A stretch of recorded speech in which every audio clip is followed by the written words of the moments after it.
मैं बेनती करा डॉक्टर मनप्रीत सिंह जी दिल्ली वालियां नूं वो स्टेज के उपर ही आके प्रचार करनगे। साहिब सतगुरु श्री गुरु ग्रंथ साहब महाराज जी की पावन हजूरी अंदर जुड़ बैठे परम सत्कारयोग सत्संगी जिन्हों आप जी ऐसे दीन दयाल सतगुरु की शरण विच बैठे हो जेड़े कमाल करामात कायम करीम रजा बख्श राज़क रहाकुन रहीम अमा बख्श बख्शिंदे ओ दस्तगीर खता बख्श रोज़ी देहो दिल पजीर के शहनशाह खूबी देहो रहनमू के बेगुनो बेचूनो चूं बेनमू। सतगुरु श्री गुरु ग्रंथ साहब महाराज जी की हजूरी विच बैठे आप इस पावन स्थान महापुरख संत अतर सिंह जी की अज मिठी याद दे विच बरसी आप मना रहे हो। कुछ कु मिनट आप संगतां दे नाल सांझ पा सकां जिन्ने क आप मौजूद हो बख्शो आसीस। कोई भी रसना विरवी ना रहे गज बज के गुरु बख्शी फतेह सांझी करो आखो जी वाहिगुरु जी का खालसा वाहिगुरु जी की फतेह। सत्कारयोग बाबा बंदा सिंह जी आप संगतां दे नाल महापुरखां दे जीवन की सांझ पा रहे सन।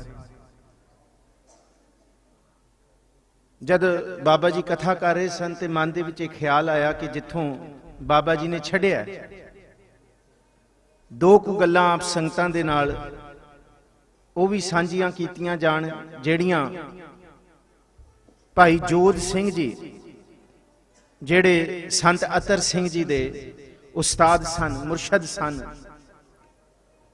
ते जद संत अतर सिंह जी होरां ने महापुरखां ने आख्या कि किहड़े देश जांदे हो किहड़े देश दीयां बातां कर रहे हो जिन्हों तुसी अपना देश आखदे हो जिन्हों बाणी कहंदी है बेगमपुरा शहर को नाओ दुख अंधो ना ही तह ठाऊं ना तजवीज खिराज ना माल खौफ ना खता ना तरस जवाल अब मैं खूब वतन गह पाई ऊहा सुख उथे सदा ही सुख है ऊहा सुख सदा मेरे पाई। ते संत अतर सिंह जी बेनती करते भाई साहब जी नूं कि किवें देखो एक गुरमंत्र असी भाई गुरदास जी दे बड़े बेशकीमती ये बचन ने जिन्हों वो आखदे ने वाहिगुरु गुरमंत्र है जप हो मैं खोई। ते महापुरख संत अतर सिंह जी ने अपने सारे जीवन दे विच जेड़ा गुरमंत्र जपिया वो वाहिगुरु ही है।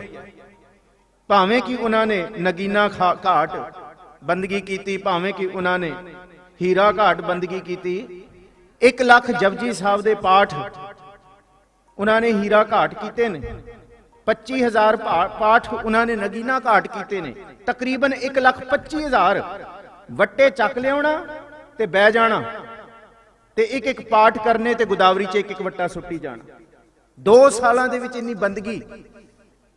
ते कई बारी असी ये पुछते हैं अक्सर दास कोलों भी ये प्रश्न पूछे जाते कि वाहिगुरु किस वेले आया ये गुरमंत्र कित्थों आया। देखो भाई गुरदास जी ये दसदे कि ये वाला जिहड़ा गुरमंत्र आया ये गुरु नानक साहब महाराज जी तुर दरगाह तो लैके आए।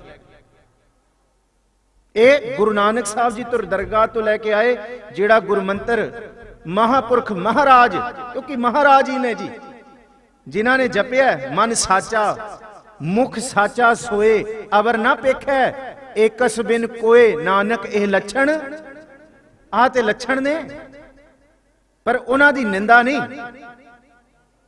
कि संत शरण जो जन परे सो जन उदरनहार संत की निंदा नानका बहर बहर अवतार। ते उस्तत नहीं की जा सकती एक ते उस पार ब्रह्म परमेश्वर की उस्तत कोई नहीं कर सकता उस वाहिगुरु की उस्तत कोई नहीं कर सकता पर जिन्हें वाहिगुरु नूं ध्या लिया उहदी उस्तत भी कोई नहीं कर सकता। मन्ने की गत कही ना जाए जे को कहे पिछे पछताए कागद कलम ना लिखण हार मन्ने का बह करन विचार क्योंकि ओदे हिरदे विच की वस रहा है ऐसा नाम निरंजन होए जे को मन जाने मन कोई जिन्हें मन करके मन लिया फिर ओदे बारे कुछ क्या नहीं जा सकता क्योंकि सुन जपो जी सुन बड़ा आखै सब कोई केवट बड़ा डीठा होए कीमत पाए ना कहा जाए ओदी कीमत नहीं कही जा सकती पर जिन नानक सतगुर पूजया तिन हर पूज करावा ਪਰ ਜਿਹੜਾ ਉਹਨੂੰ ਧਿਆਉਂਦਾ ਹੈ, ਜਿਵੇਂ ਮਹਾਂਪੁਰਖਾਂ ਨੇ ਘਾਲਣਾ ਕੀਤੀ, ਐਵੇਂ ਨਹੀਂ ਮਿਲ ਗਿਆ। ਇਹ ਤੇ ਫਰੀਦਾ ਸਾਹਿਬ ਕੀ ਕਰ ਚਾਕਰੀ, ਦਿਲ ਦੀ ਲਾਹੇ ਜਿਰਾਂਦ। ਤੇ ਕਿਵੇਂ ਚਾਕਰੀ ਕਰੀ ਦੀ? ਦਰਵੇਸ਼ਾਂ ਨੂੰ ਲੋੜੀਐ ਰੁੱਖਾਂ ਦੀ ਜੀਰਾਂਦ। ਜਿਹੜਾ ਸਬਰ ਸੰਤੋਖ ਰੁੱਖਾਂ ਦਾ ਹੁੰਦਾ ਨਾ, ਕਿ ਝੱਖੜ ਵਹਿ ਰਹੇ ਨੇ, ਹਨੇਰੀਆਂ ਚੱਲ ਰਹੀਆਂ ਨੇ, ਧੁੱਪ ਹੈ, ਜੇਠ ਹਾੜ ਹੈ, ਤੇ ਭਾਵੇਂ ਪਾਲਾ ਵਰਸ ਰਿਹਾ, ਭਾਵੇਂ ਪੋਹ ਦਾ ਮਹੀਨਾ, ਰੁੱਖ ਖੜਾ ਹੈ, ਤੇ ਸੰਤ ਅਤਰ ਸਿੰਘ ਮਹਾਰਾਜ ਉਹ ਮਹਾਂਪੁਰਖ ਉਸ ਦਰਿਆ ਦੇ ਵਿੱਚ, ਗੋਦਾਵਰੀ ਦਰਿਆ ਦੇ ਵਿੱਚ ਕਈ ਦਿਨ ਖੜੇ ਹੋ ਕੇ ਉਹਨਾਂ ਨੇ ਇੱਕ ਨੇਮ ਬੰਦਗੀ ਕੀਤੀ ਹੈ। ਇਹ ਜੀਵਨ ਹੈ ਕਿ ਸੁਣ ਵੱਡਾ ਆਖੈ ਸਭ ਕੋਏ, ਕੇਵਟ ਵੱਡਾ ਡੀਠਾ ਹੋਏ, ਕੀਮਤ ਪਾਏ ਨਾ ਕਹਿਆ ਜਾਏ, ਕਹਿਣੇ ਵਾਲੇ ਤੇਰੇ ਬਸ ਉਹਦੇ ਵਿੱਚ ਸਮਾ ਜਾਂਦੇ ਨੇ, ਉਹਨੂੰ ਬਿਆਨ ਨਹੀਂ ਕਰ ਸਕਦੇ। ਤੇ ਅੱਜ ਉਹਨਾਂ ਦੀ ਯਾਦ ਵਿੱਚ ਬੈਠੇ ਹੋ ਜਿਹੜੇ ਸਮਾਏ ਹੋਏ ਨੇ, ਜਿਨ੍ਹਾਂ ਦੇ ਵਿੱਚ ਕੋਈ ਭੇਤ ਨਹੀਂ। ਰਾਮ ਸੰਤ ਮੈਂ ਭੇਦ ਕਿਛ ਨਾਹੀ, ਏਕ ਜਨ ਕਹੀ ਮੈਂ ਲੱਖ ਕਰੋੜੀ। ਲੱਖਾਂ ਕਰੋੜਾਂ 'ਚ ਕੋਈ ਇੱਕ ਨੇ, ਤੇ ਹਰ ਕੋਈ ਨਹੀਂ ਬਣ ਸਕਦਾ ਮਹਾਂਪੁਰਖਾਂ ਦੀ ਤਰ੍ਹਾਂ। ਤੇ ਗੁਰੂ ਤੇਗ ਬਹਾਦਰ ਸਾਹਿਬ ਇਹੀ ਗੱਲ ਕਹਿ ਕੇ ਗਏ। 400 ਸਾਲਾ ਆ ਰਿਹਾ ਹੁਣ ਗੁਰੂ ਤੇਗ ਬਹਾਦਰ ਸਾਹਿਬ ਜੀ ਦਾ ਪ੍ਰਕਾਸ਼ ਦਿਹਾੜਾ। ਉਹ ਇੱਕੋ ਹੀ ਬਚਨ ਕਰਕੇ ਗਏ ਨੇ ਕਿ ਇਸ ਧਰਤੀ ਤੇ ਕੌਣ ਰਹੇਗਾ? ਨਾਮ ਰਹੋ, ਸਾਧੂ ਰਹੋ ਗੁਰੂ ਗੋਬਿੰਦ, ਕਹੋ ਨਾਨਕ ਇਹ ਜਗਤ ਮੈਂ ਕਿਨ ਜਪਿਓ ਗੁਰਮੰਤਰ। ਕੋਈ ਗੁਰਮੰਤਰ ਵਿਰਲਾ ਹੈ ਧਿਆਉਣ ਵਾਲਾ, ਕੋਈ ਵਿਰਲਾ ਧਿਆਉਣ ਵਾਲਾ ਹੈ ਗੁਰਮੰਤਰ।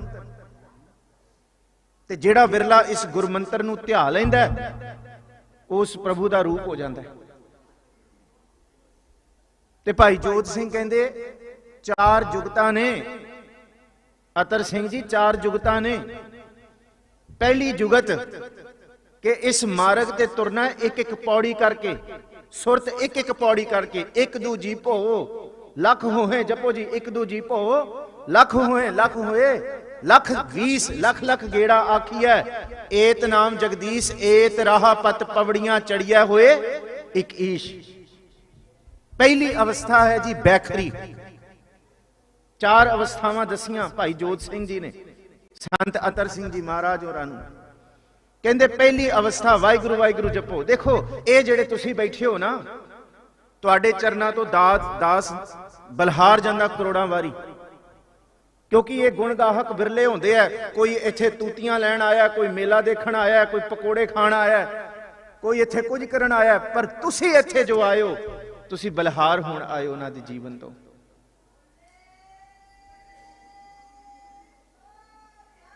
ਤੁਹਾਡੀ ਜਿਹੜੀ ਕਮਾਈ ਹੈ, ਤੁਹਾਡਾ ਇੱਕ ਕਦਮ ਚਰਨ ਸ਼ਰਨ ਗੁਰ ਏਕ ਪੈਂਡਾ ਜਾਏ, ਚੱਲ ਸਤਿਗੁਰ ਕੋਟ ਪੈਂਡਾ ਆਗੇ ਹੋਈ ਲੇਤ ਹੈ। ਤੇ ਗੁਰੂ ਪਿਆਰਿਓ ਇੱਕ ਕੰਮ ਕਰੋ, ਅਸੀਂ ਜਿਨ੍ਹਾਂ ਦੀ ਯਾਦ ਦੇ ਵਿੱਚ ਅੱਜ ਜੁੜ ਬੈਠੇ ਆ ਨਾ, ਸੱਚੀ ਮੁੱਚੀ ਆਪਾਂ ਆਪਣਾ ਮਨ, ਆਪਣਾ ਤਨ, ਆਪਣਾ ਜੀਵਨ ਗੁਰੂ ਦੀ ਬੰਦਗੀ ਤੇ ਬਲਹਾਰ ਤੇ ਕੁਰਬਾਨ ਕਰ ਦਈਏ। ਅੱਜ ਇੱਥੋਂ ਪ੍ਰਣ ਲੈ ਕੇ ਜਾਈਏ, ਜਿਵੇਂ ਮਹਾਂਪੁਰਖਾਂ ਨੇ ਗੁਰਮੰਤਰ ਨੂੰ ਕਮਾਇਆ, ਅਸੀਂ ਵੀ ਘਰਾਂ ਦੇ ਵਿੱਚ ਚੋਕੜਾ ਲਾ ਕੇ ਜ਼ਰੂਰ ਬੈਠੀਏ, ਅਸੀਂ ਵੀ ਬੰਦਗੀ ਇਬਾਦਤ ਕਰੀਏ।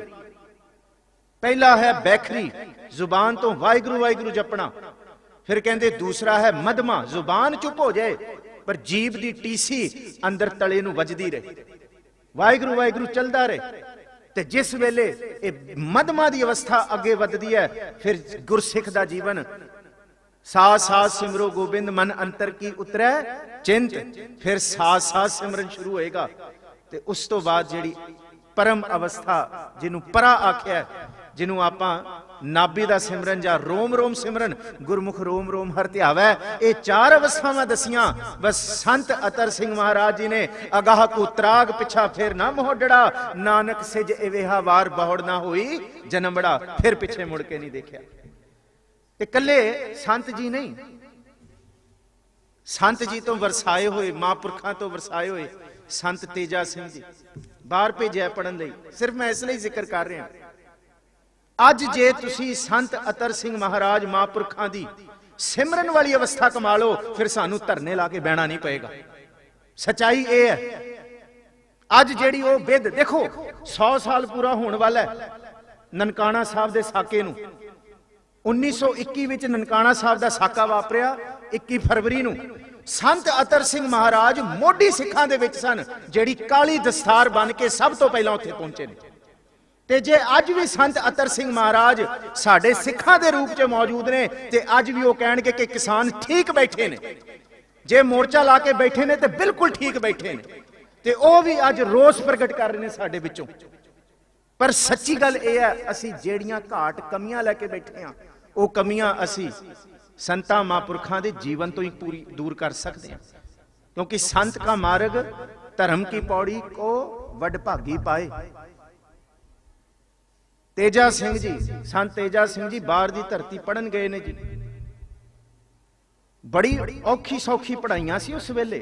ਪਹਿਲਾਂ ਦਸਤਾਰ ਦਾ ਕਿੰਨਾ ਇਸ਼ੂ ਕ੍ਰੀਏਟ ਹੋਇਆ ਉਹਨਾਂ ਦੇ ਜੀਵਨ ਦੇ ਵਿੱਚ, ਪਰ ਅੜੇ ਰਹੇ ਜੀਵਨ, ਕਿਉਂਕਿ ਸਿਰ ਦੇ ਉੱਤੇ ਹੱਥ ਮਹਾਂਪੁਰਖਾਂ ਦਾ ਜੀਵਨ, ਮਹਾਂਪੁਰਖਾਂ ਦੀ ਰਾਹ ਰੀਤ ਅਨੁਸਾਰ ਬਤੀਤ ਕੀਤਾ। ਔਖੇ ਸੌਖੇ ਹੋ ਕੇ ਪੈਸੇ ਇਕੱਠੇ ਕਰਕੇ, ਡਾਲਰ ਇਕੱਠੇ ਕਰਕੇ ਪਹਿਲੇ ਸੈਸ਼ਨ ਦੀ ਫੀਸ ਦਿੱਤੀ, ਦੂਸਰੇ ਸੈਸ਼ਨ ਦੀ ਫੀਸ ਟੋਟਾ ਪੈ ਗਿਆ, ਡਾਲਰ ਨਹੀਂ ਇਕੱਠੇ ਹੋਏ। ਤੇਜਾ ਸਿੰਘ ਬਹੁਤ ਪਰੇਸ਼ਾਨ, ਤੇ ਉਹਨਾਂ ਨੇ ਆਪਣੀ ਧਰਮ ਸੁਪਤਨੀ ਨੂੰ ਪੁੱਛਿਆ, ਤੂੰ ਕਿੱਥੇ ਆਪਣੇ ਮਨ 'ਚ ਇਹ ਸ਼ੰਕਾ ਤੇ ਨਾ ਲੈ ਆਈ ਹੈ ਕਿ ਅਸੀਂ ਵਿਦਿਆ ਪੜ ਲਾਂਗੇ, ਇੱਥੇ ਬਹੁਤ ਵਧੀਆ ਪੈਸੇ ਕਮਾਉਣ ਲੱਗ ਜਾਾਂਗੇ, 4 ਡਾਲਰ ਸਾਡੇ ਕੋਲ ਆ ਜਾਣਗੇ, ਸਾਡੀ ਤੂਤੀ ਬੋਲੇਗੀ ਤੇ ਚੰਗਾ ਅਸੀਂ ਜੀਵਨ ਬਤੀਤ ਕਰਾਂਗੇ ਸੁੱਖਾਂ ਵਾਲਾ। ਤੇ ਸੰਤ ਤੇਜਾ ਸਿੰਘ ਜੀ ਦੀ ਧਰਮ ਸੁਪਤਨੀ ਕਹਿੰਦੀ, ਹਾਂ ਮੈਂ ਸੋਚ ਬੈਠੀ ਹਾਂ। ਕਹਿੰਦੀ, ਤੂੰ ਸੰਤਾਂ ਦੇ ਮਾਰਗ ਤੋਂ ਬਾਹਰ ਜਾ ਕੇ ਕਿਵੇਂ ਸੋਚ ਲਿਆ? ਕੋਈ ਸੰਤ ਜੀ ਨੇ ਸਾਨੂੰ, ਮਹਾਂਪੁਰਖਾਂ ਨੇ ਇੱਥੇ ਕੋਈ ਆਪਣੇ ਸਾਧਨਾ, ਆਪਣੇ ਸੁਖ ਸਾਧਨਾ ਲਈ ਥੋੜੀ ਭੇਜਿਆ, ਇੱਥੇ ਕੋਈ ਮਿਸ਼ਨ ਲਈ ਭੇਜਿਆ। ਉਸੇ ਦਿਨ ਸੰਤ ਤੇਜਾ ਸਿੰਘ ਜੀ ਆਪਣੀ ਪਤਨੀ ਨੂੰ ਲੈ ਕੇ ਗੁਰੂ ਘਰ ਪਹੁੰਚੇ ਨੇ। ਕਹਿੰਦੇ, ਪਹਿਲਾਂ ਮਾਫੀ ਮੰਗ ਗੁਰੂ ਕੋਲੋਂ ਕਿ ਮੇਰੇ ਮਨ 'ਚ ਫੁਰਨਾ ਕਿਉਂ ਆਇਆ, ਇਹ ਵਿਕਾਰਾਂ ਦਾ ਫੁਰਨਾ ਕਿਉਂ ਆਇਆ, ਕਿ ਸੱਚੇ ਪਾਤਸ਼ਾਹ ਜੇ ਵਿਦਿਆ ਲੈਣੀ ਹੈ, ਜੇ ਨਾਮ ਜਪਣਾ ਹੈ, ਬਾਣੀ ਪੜਨੀ ਹੈ, ਜੇ 4 ਅੱਖਰ ਪੜ ਲਾਂਗੇ ਤੇ ਫਿਰ ਸਿੱਖੀ ਦਾ ਭਲਾ ਕਰਾਂਗੇ।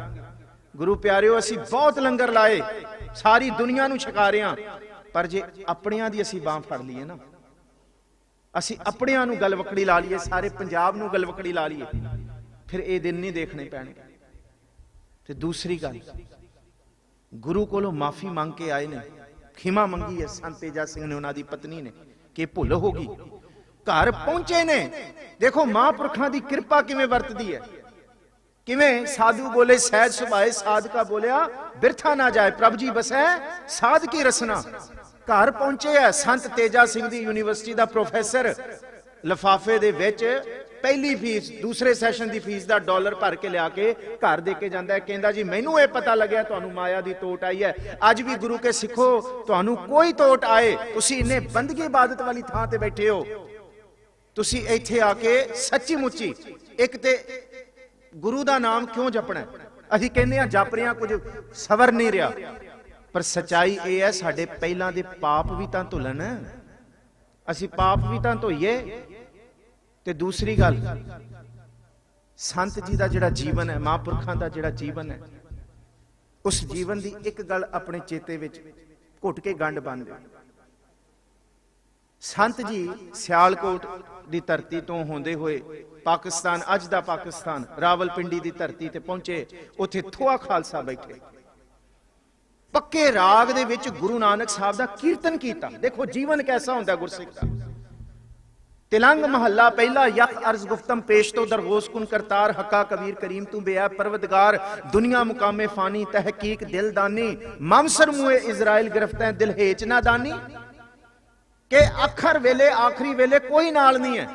ਪਿਤਾ ਜੀ ਚਲਾਣਾ ਕਰ ਗਏ, ਸੰਤ ਜੀ ਵਾਪਸ ਨਹੀਂ ਗਏ ਘਰ।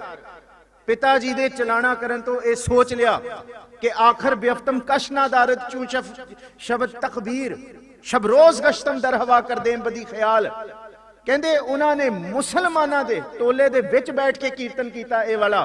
ਕਹਿੰਦੇ ਉਹ ਹੁੱਕਾ ਪੀਣ ਵਾਲੇ ਸੀ, ਉਹ ਨਸ਼ਾ ਕਰਨ ਵਾਲੇ ਸੀ। ਕਹਿੰਦੇ ਸੰਤ ਅਤਰ ਸਿੰਘ ਜੀ ਦੀ ਜ਼ੁਬਾਨ ਤੋਂ ਪੱਕੇ ਰਾਗ ਦੇ ਵਿੱਚ ਕੀਰਤਨ ਸੁਣਿਆ। ਕਹਿੰਦੇ ਉਹਨਾਂ ਨੇ ਹੁੱਕੇ ਸੁੱਟਦੇ ਆਪਣੇ, ਹੁੱਕੇ ਸੁੱਟਦੇ ਆਪਣੇ।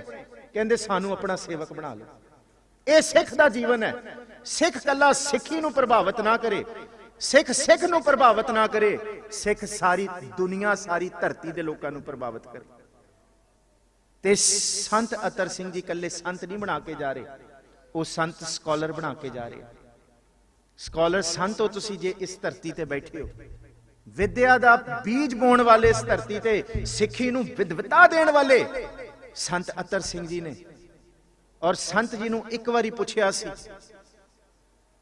ਕਿ ਸੰਤ ਜੀ, ਦੁਨੀਆ ਦੇ ਲੋਕ ਦੰਦੀਆਂ ਕੀਰਦੇ ਨੇ, ਸਾਡੀ ਜੜ੍ਹਾਂ ਪੁੱਟਣ ਨੂੰ ਆਉਂਦੇ ਨੇ, ਸਾਨੂੰ ਖਤਮ ਕਰਨ ਤੇ ਤੁਲੇ ਨੇ, ਸਾਡੇ ਕੇਸਾਂ ਤੇ ਹਮਲੇ ਹੁੰਦੇ ਨੇ, ਤੇ ਅੱਜ ਵੀ ਇੱਕ ਗੱਲ ਸੰਤਾਂ ਦੀ ਜਿਹੜੀ ਬਚਨ ਹੈ ਨਾ, ਸੰਤਾਂ ਦੀ ਜ਼ੁਬਾਨ ਤੋਂ ਨਿਕਲੀ ਹੋਈ ਬਾਤ, ਇਹ ਗੰਢ ਬੰਨ ਲਓ। ਸੰਤ ਅਤਰ ਸਿੰਘ ਜੀ ਮਹਾਰਾਜ ਨੇ ਕਿਹਾ ਸੀ, ਕਹਿੰਦੇ ਗੁਰੂ ਨਾਨਕ ਸਾਹਿਬ ਨੇ ਸਿੱਖੀ ਦੀ ਜੜ ਜਿਹੜੀ ਹੈ ਪਤਾਲ ਦੇ ਵਿੱਚ ਲਾਈ ਹੈ, ਕੋਈ ਜਿੰਨੀ ਮਰਜ਼ੀ ਕੋਸ਼ਿਸ਼ ਕਰ ਲੇ ਇਸ ਜੜ ਨੂੰ ਕੋਈ ਵੀ ਵੱਢ ਨਹੀਂ ਸਕਦਾ।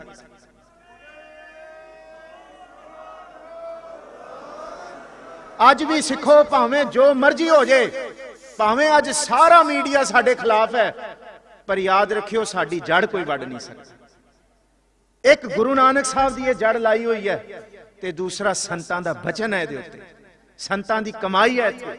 ਇਹ ਸੰਤ ਕਾ ਮਾਰਗ ਧਰਮ ਕੀ ਪੌੜੀ ਹੈ। ਤੁਸੀਂ ਆਪ ਆਇਓ, ਤੁਹਾਡੇ ਚਰਨਾਂ 'ਚ ਸਿਜਦਾ ਹੈ। ਧੰਨਵਾਦ ਹੈ ਸਾਰੇ ਮਹਾਂਪੁਰਖਾਂ ਦਾ, ਸਾਰੇ ਸੰਤ ਸਮਾਜ ਦਾ, ਜਿਨ੍ਹਾਂ ਨੇ ਸਮਾਂ ਦਿੱਤਾ, ਆਪ ਸੰਗਤਾਂ ਦੇ ਦਰਸ਼ਨ ਕਰਨ ਦਾ ਸੁਭਾਗ ਬਖਸ਼ਿਆ। ਪਹਿਲੀ ਵਾਰੀ ਆਪ ਸੰਗਤਾਂ ਦੇ ਚਰਨ ਪਰਸਨ ਦਾ ਸੁਭਾਗ ਮਿਲਿਆ। ਕੱਲ ਵੀ ਪੰਡਾਲ ਦੇ ਵਿੱਚ ਹਾਜ਼ਰੀ ਹੈ ਕਥਾ ਦੀ 1 ਵਜੇ ਆਪ ਸੰਗਤ ਦੀ। ਕੱਲ ਵੀ ਸੇਵਾ ਕਰਾਂਗੇ।